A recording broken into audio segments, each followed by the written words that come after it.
BNP বিশেষ করে প্রধানমন্ত্রী এবং আমাদের মুখপাত্র যিনি ছিলেন সংস্কার কমিশনে সালাউদ্দিন ভাই সবসময় লিড করেছে সেখানে, ওনার বক্তব্য একদম স্পষ্ট। এবং গতকাল বগুড়া গিয়েছিলেন আমাদের প্রধানমন্ত্রী, এবং সংসদে এবং বাইরে যখনই যেখানেই কথা হচ্ছে বারবার উনি একটা কথাই বলছে যে আপনার এই যে আমরা যেটা মানে নোট অফ ডিসেন্ট বাদ দিয়ে ওখানে তো আমাদের আপত্তি আছে, সেটা তো আমরা বলেইছি, ওটা নিয়ে আলোচনা করে একটা কনসেন্সাসে আসার চেষ্টা হবে।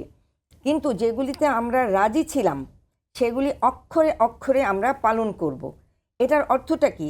তারপরে তো এটা নিয়ে আপনার মানে এই যে মানে কি বলে ঘোলা পানিতে মাছ শিকার করা, এসব করার তো কোনো অর্থ না।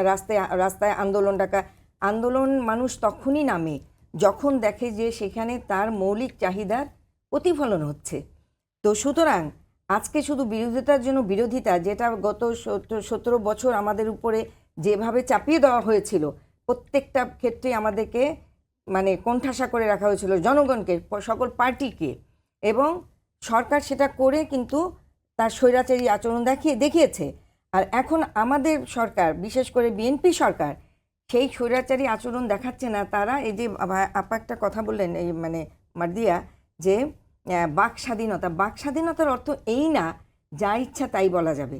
সাইবার ক্রাইমে আপনার ফেসবুক পোস্টে অবশ্যই এটার জন্য আগেও হয়েছে, এবং অপরাধ হলে সে অপরাধের জন্য তাকে তুলেই নিয়ে যেতে পারে, কিন্তু তাকে কিন্তু জামিন দিয়েছে।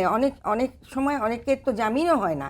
কিন্তু কথা যেটা সেটা হলো যে এই যে সংবিধান সংস্কার আর সংবিধানে আপনার সংস্কার মানে আমরা সংস্কার করব, আমরা সংবিধানে সংযোজন বিয়োজন করব, সংবিধানকে ফেলে দিব, এটা তো না।